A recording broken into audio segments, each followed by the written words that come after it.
કાલે 7 મઈ 2024ના રોજ આખા ગુજરાતની જેમ અરવલ્લીમાં પણ મતદાન થવાના છે.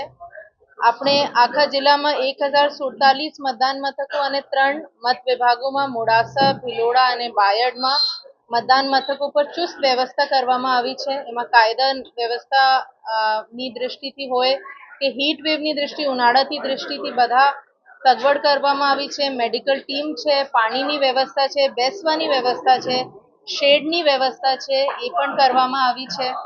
અમુક બાબતો જે હું મતદારોથી અપીલ ને સાથે આપને જણાવવામાં માંગુ છું કે ખાસ ધ્યાન રાખવામાં આવે કે એપિક કાર્ડ જે છે એ આપણે એપિક રેડી રહીએ. એટલે એપિક કાર્ડ ચૂંટણી કાર્ડ હોય, અને જે ચૂંટણી કાર્ડ નહીં હોય કોઈ સંજોગોમાં તો 12 અન્ય પુરાવાઓ જે છે ચૂંટણી પંચે જે જાહેર કર્યા છે, માન્ય રાખ્યા છે, એ લઈને આપ વોટ કરી શકો છો. પણ વોટર ઇન્ફોર્મેશન સ્લિપ એ માન્ય રખાશે નહીં આધાર પુરાવા તરીકે.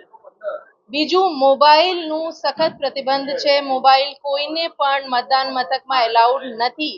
એટલે આ પહેલેથી જ આપ તૈયાર થઈને આવો તો કોઈ ઘર્ષણ ના થાય અને આપ લોકોને ત્યાં આવીને સમય પણ વ્યય ના થાય.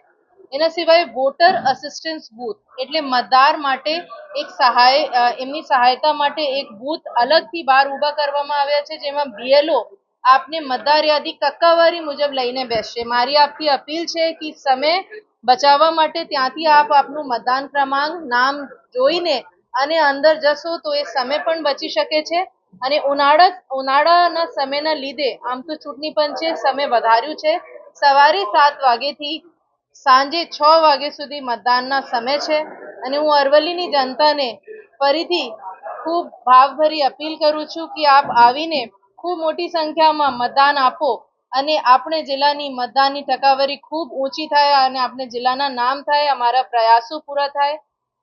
સાથે સાથે આકર્ષણના રીતે અમે અમુક સખી મતદાન મથક છે જ્યાં આખી મહિલા પોલિંગ ટીમ રહેશે, કે બધી અમારી જે ટીમ છે મહિલા સંચાલિત બૂથ રહેશે. અમુક યુથ બૂથ છે જ્યાં યંગ અમારી પોલિંગ પાર્ટીના મેમ્બર્સ છે. દિવ્યાંગ લોકોએ પણ ખૂબ ઉત્સાહ સાથે અમુક બૂથો પર આખા દિવ્યાંગ ભાઈ બહેનો સંચાલિત કરશે અમારી પોલિંગ પાર્ટીના, જે અમારે માટે પણ પ્રેરણાદાયક છે.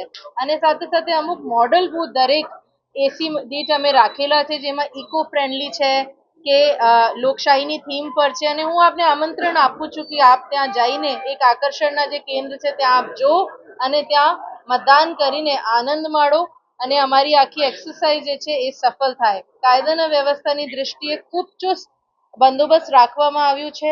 નિષ્પક્ષ ન્યાયી ચૂંટણી થાય, કોઈ બનાવ ના બને, એના માટે અમારી આખી ટીમ કટિબદ્ધ છે.